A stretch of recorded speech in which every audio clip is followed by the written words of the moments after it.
Okay. So Good morning, we're at the Jefferson County Treasurer's report this morning, report meeting. I need We got that, that's for you. Terry here this morning to give us a report. What's going on, Terry? Okay, so I know we're gonna have a little more explanation here, so that's why we're. Okay, so for your purposes, the front sheet basically encapsulates what all the rest of this is. Okay. Okay, so if you notice on the bottom, it'll say 96, 99, 53 that we're out between the bank and our software. So this has been an ongoing problem now. We're at 15 months. But this number is the same as last month, so we're getting closer. I like it when the number is the same because then I can nail it down. So for Craig's purpose, Corey already notices that is we have a problem with a school who doesn't report all of our electronic checks. So electronic checks, when I put them into the system, it lowers our cash report. So it lowers our cash report because it pays it. So if I don't move the money from our bank account out, it doesn't offset it. So that's why we end up, I'm pretty sure that's what this is. So we have so far in August and September and October, 3 months, I have found checks all the way back to 23 that were not reported to us correctly. So we've been fixing those and now we're down to this number. So eventually that should fix this. It Well, should be, I think what I'm gonna do this month, and this is what I was gonna say is, I think when I do this number is I'm gonna suspend this, so I have a suspense account and see what January does. So we'll put it in suspense, see what January does. So for your purposes, Craig, because I some of this you're not familiar with, and if I'm telling you something you already know, just tell me to shut up. So we have an ACH account that is not part of our cash, so to speak. And that pays all payroll taxes, TRSs, unemployment insurance. It pays all that stuff. And all the schools tag into that, the county tags into that. They all send me money to put in there to cover their taxes, and all that stuff comes out of there. So that account isn't counted as cash. If when one of these schools doesn't tell me that they have charged, so Department of Revenue given them permission to take money out of that account and we haven't put any money in that account, it creates its own set of problems.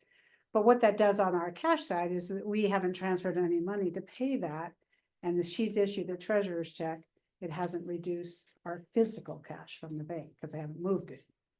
So we found so many checks. This has been such an ongoing process because up until June of 23, Terry bounced to the penny. Mhm.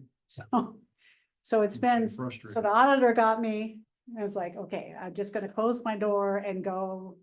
And Right. so it's been a pain. It's been very painful.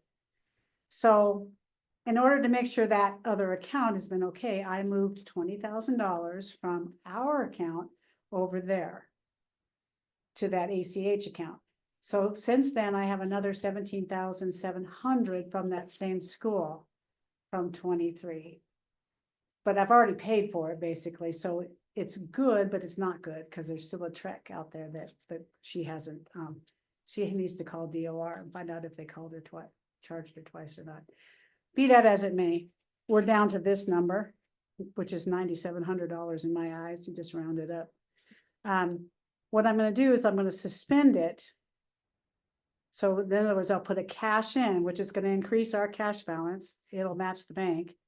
And then we'll see what January does after I finish cleaning up those last few things. And then the auditors will be here next month and I'll have to explain this in detail. Mhm. So I have a list of every check, every thing that's going on. So hopefully we'll be good. But here's what's interesting for Craig's purpose. If he were Mullen, he'd go like, I don't understand this. Because if you look at the next sheet, that sheet is a report from our QuickBooks that tells us how much we've collected in taxes, how much we've collected in agency funds, how much we've collected or paid out in warrants and payroll and treasurer's checks, etc. And every one of those numbers on that report matched Black Mountain's report, which is the third page in. So there's no reason for our cash to be out. if this balances, this is an outside report to what our internal reports are saying, there's no reason for the cash to be out. That's why this has been such a process. And that's back to that number, right? Yeah. Yeah. So they all match each other after, except for this front sheet, which is where I put everything so that it's in one spot. So you'll see your outstanding checks, outstanding deposits, any issues, and then I usually explain any issues that are going on at the top. In the little comment sections. So our internal reports match our external report. And then you'll see there's our cash report, so you can see that. And then you'll see our treasurer's checks. These are checks that are issued electronically or physically by the treasurer. So I always give you a report of that so that you'll know that I'm not writing any checks to, you know, Commissioner Mullen or anything that don't make any sense. Because the checks that come, their treasurer's checks are usually for things like tax refunds or motor vehicle refunds or payroll issues, electronic issues, or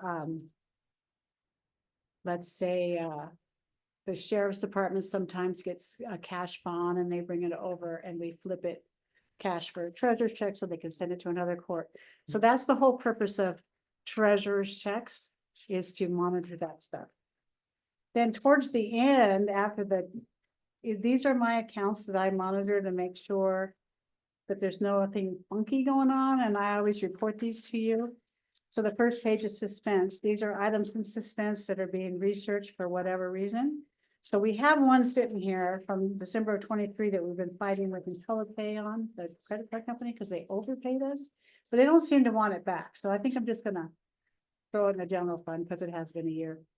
So, but anyway, it's listed here just so that you know. And then the next page there is the refund account. These are where the county has collected deposits for like the fairgrounds or tax returns that need to be refunded. Not tax returns, I apologize, property tax refunds. So those go in here and then we write checks out. So on this report, I've listed all the checks that are pending. They might still be researched, but they are pending. So this whole amount should equal that 938.14 that's listed there. Redemptions are when people do assignments and then we redeem the assignment and we have checks that are pending to be issued. So that's what the next one is. And the last one is what some people might term a slush fund, but it really isn't. It's an over and short fund. So if we're out a penny here, a penny there on a property tax or a motor vehicle, all those money goes into that last one. There's two items here that have not been cleared out. So those will be cleared out in January. So that's that whole packet. Just wanted to make you happy. So I have some reading to do there. Perfect. Okay, so then this, and I'm gonna give it to you. So I'm not going for Dan. And I'm gonna give one to put in my stuff over there with that. Okay. So this is a list of all the investments that we have with multi-bank securities. So we have $7.116 million with them. So this is all the CDs, how much they are. This is, of course, today's market value. And then the interest rate is down on the right. So Corey gets notified of any changes I make to this. But I thought for the purposes of making sure that everybody knew that we should report this every month. That's great. So it'll list all the CDs at all the banks all over the country. So the reason why I got into this, Craig, is a couple of years ago, STIP really wasn't paying very well. So this is state up there, wasn't really paying very well. And we had an opportunity to invest in CDs. This company, Multi-Bank Securities, they're in Minnesota, so they're not local. But what he does is looks for CDs all over the country so that we're not invested in any bank more than 248, more than the FDIC insurance. So you'll see banks all over the country here. But, and they're all for either 249 or less. But currently they're paying, I don't know, we probably get $20,000 to $30,000 worth of interest a month from off of these CDs. And then I have one coming up for maturity now, so we'll have to look at, but the interest rates are gonna start to fall a little bit, so that some of this may dynamically change. But what I use is a ladder approach, so I try to get them to mature 6 months, 1 year, 2 year, 3 year, 4 year, 5 years, so the growth stays the same pretty Mhm. much. So as the interest rates start to fall, we might have to carry some out a little further, but we could never by law go over 5 years, so we're kind of stuck in that window, which is fine. But but Josh, this guy at Multibank, helps me manage my ladder. So it used to be I did it on a spreadsheet, but now his program will actually just send it to me whenever I want it. You don't have to do it. So that's good. And we don't pay them for anything for this. Their commission comes from the bank that's looking to get money into their Good bank. looks. So Okay. I'm good with that too. So STIP is currently paying almost, 4.8% right now. But I'm sure that we're gonna start to see some changes with our new president. I think things are gonna change a little bit. I don't know that, but my speculation. So anyway, so I'm gonna try to make sure that I remember to give this to you each month so that you see where all those investments are, so that you're not surprised, so to speak. If something happens to me but Corey is on that account, so he does get notice every time I buy or sell something. Yep. It doesn't necessarily, it's just a good way for somebody else besides myself to watch our investments, so that's where that is. We do still have $28 million up at STIP, but I don't want to go too heavy into this because I don't want to take all that risk, but because there is some risk, because these aren't insured, and STIP's not insured either, actually, but there's more of a guarantee the state isn't going to go bankrupt anytime soon. Yeah, these are all FDIC. These are all Because they're FDIC. under $250,000. That's why there's a whole list of them, because we gotta stay under Yeah. that two hundred Cause we gotta fifty. stay under that amount. Yeah. So by law, when we have money at banks over $250,000, so like at Madison Bank and Valley Bank down in Whitehall, we've got almost $2 million down there at Whitehall. And we don't keep that much over here, except for during tax season when the balances get really super high and we don't get it out as quick. So Maggie's in charge of making sure that money gets out of Madison Bank and over to STIP and then pulls it back in for payrolls and stuff. So we don't keep a super high balance. We try not to keep super high balances, but there's probably a little less than $1 million. So if FDIC were to, if the bank was to go broke, we'd only get that 250, the original 250, right? So they have to, by law, collateralize our funds. So in the case of Valley Bank, they have a CD that they have purchased from another county, for another county, that's used to collateralize our funds down there. So that way we'll get most, if not all, of our money back if we had to. So by law, we have to do that collateralization. So Madison has investments, or what they call pledged securities. So they have pledged, it's probably close, it's probably about $2 million that covers our bank balances in the event something happens, plus your FDIC. I have What's over the 250? Yeah, what's over the 250 should be covered. I'm just giving you information so that you're aware, because I know that you have a process going like this. His head's probably ready to explode. 2 weeks in. It or does weekends. this. So I wish Dan was here because I wanted him to make sure that he understood that too, but. You can do it again on your next I'll month's do it for meeting. next one if I'm here on time. So I also give a copy of this report to Kim so that she has it on the records, and a copy to Helen for the purposes of the minutes. So collateralization is a whole nother issue. There's some bills up there that they're talking about charging for collateralization. Valley Bank wants to charge us, and I told them I'm going to pull my money out. No kidding. Because Madison does not charge us anything. I had to fight with them to get me to charge me for wire transfers and stop payments. I don't think that they should have to waive those fees, especially if a school is asking for the stop payment. I think that the school should pay for it. Otherwise, they don't charge us anything for our accounts, for managing our accounts, and they do or at least Rhonda does, a super good job. So I don't have any problems with them. Valley's a whole new thing for us, because Valley just bought Rocky Mountain in July. And there's been a few things, but I think we can live with them for a while. And the purpose of having the account down there is so people can pay their taxes or their motor vehicle fees directly to our account, and they don't have to drive up here. So that's the whole purpose of that. So we have banks in each end of the county. What else did I want to tell you?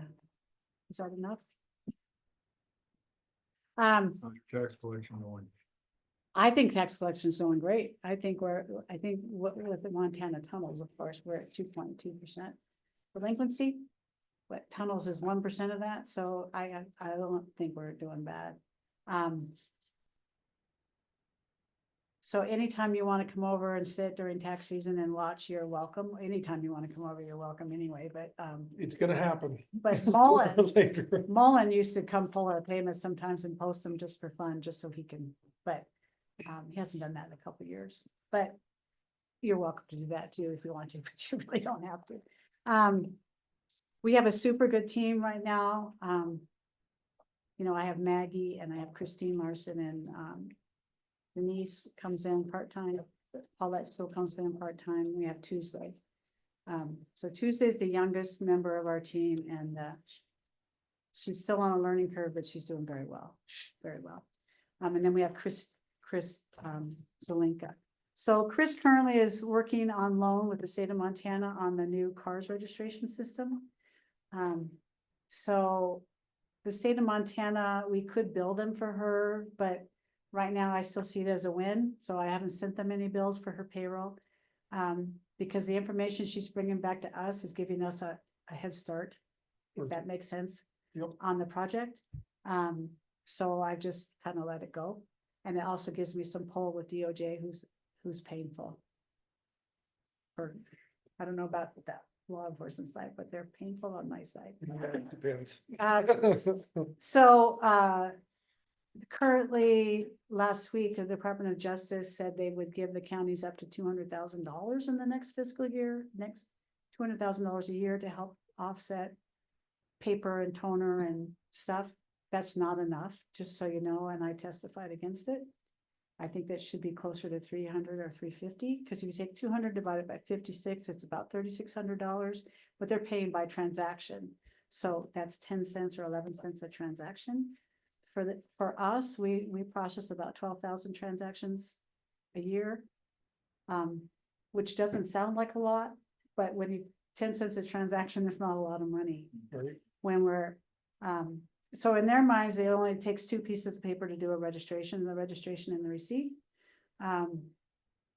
When I first came here, we were printing like 5 pieces of paper. There was one for the teller and one for the customer, and one, anyways, so much. We don't need a receipt for us on our internal side, because we can always go look it up. Why waste that paper? So we've cut down on the paper, but paper is almost $50 a box. So now, as of March 17th, when CARS goes live, the state has generously given us 3 new mini computers and 1 CRT, no printers, and 5 new scanners. Because as the vehicle's registered, they're going to scan that documents into the system. It'll transmit to the state and start printing those titles faster. You know, right now people take 4 to 6 weeks to get their title. This is supposed to be faster, and it probably will be. I just haven't seen the whole turnaround process yet, so I don't want to commit. But I think that's great, and that initial investment is great. But they're also giving us all their outdated equipment, the 2 printers that belong to the state and the 2 CRTs that belong to the state. Those other computers won't even be any good anymore, so those will be gone. But to me, that means for my budget cycle that I might have to budget to replace those CRTs and other stuff, those printers, which are 10 years or more old, down the road. So that costs me more than 10 cents a transaction if I have to replace those. And 10 cents a transaction is great if you only use 2 pieces of paper, but I think they've forgotten that you have forms, right? You have an MV1 when a new title comes into the state. You have bill of sales. All those forms that we issue to people have to be printed out. TRPs. I mean, there's stuff more than two pieces of paper. So in their mind, 10 cents, and in my mind, it should be closer to 20, 25 cents. Because in the future, it could cost the counties more money. And most of the treasurers do agree with that. So I said, I don't think it's enough. And I've written letters to every committee member and then I vocalized it. So we may end up still being 10 cents a transaction, but 40 years they've paid for all of that stuff. And now they don't want to.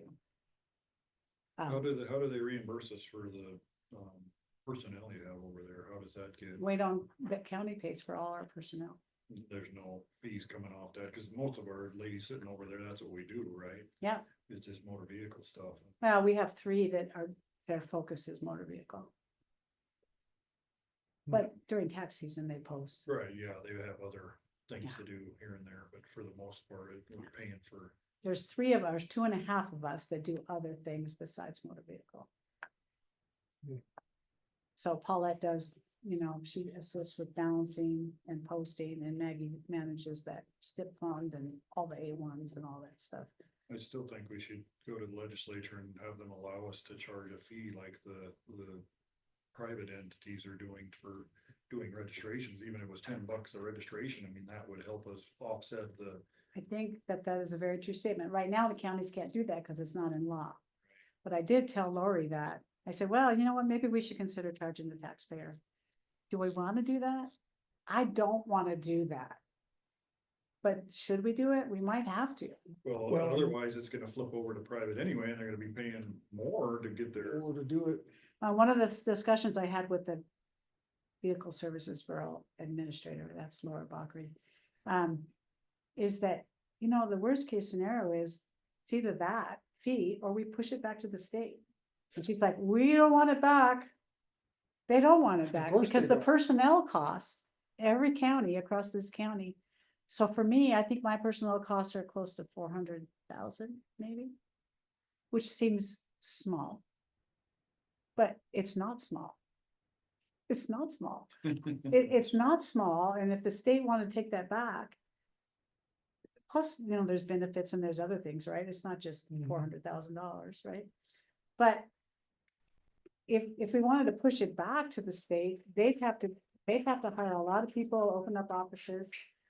So one of the things that she did mention is maybe we use the driver services to do motor vehicle. Well, that's fine. You still got to hire people. You still got to do stuff. So it's not cheap. It's not cheap. Nothing is. And I think that, for us, one of the wins is that people know our employees, they know our team, they're comfortable, and it's a service to our taxpayers. If you gotta go in and get a registration for your car in Helen, you gotta wait like, I've heard hours. Exactly. Well, in You have to Lewis and make Clark appointments, alone, and that It could be weeks out. Lewis and Clark is tremendously behind, tremendously, which is kind of sad because it really knocks all of us. It makes, yeah. But anyway, it's just not that good. So that's kind of where we're at. Did you have anything you wanted to ask, or did I just overwhelm you and talk too fast? Let me digest this and then we'll talk in the future. I remember Dan's face like, But but he's getting it too. I mean, I get it, but there's there'll be questions. yeah. So some counties commissioners are doing things outside the law, I'll call it, where they're deciding that the treasurer maybe shouldn't do investments, or they shouldn't be on the bank accounts, or they shouldn't. There's a couple of counties that have new commissioners who are doing that. But the law specifically states that the treasurer is in charge of the investments, the bank accounts, the reporting, and the collection. I don't spend, I just collect. How you spend is a whole different deal. But so just be aware that that's out there too when you go to those county meetings, that there's some fights going. Some fights. But okie dokie, sir. All right, appreciate it. Okay, Thank you. you can shut that off. Tell her to shut that off. He just left the room, so. Hello. Hello. There's a way to pause this, I'm not sure. Not this. think that's how he does it. I don't know. I don't know. Or just hit end. Well, there's that. Then he has to sign back in. We'll Oh, find out when he it's- gets back. So don't say anything because the microphone's. Nobody's let me touch it yet, so. He's really the key expert on this.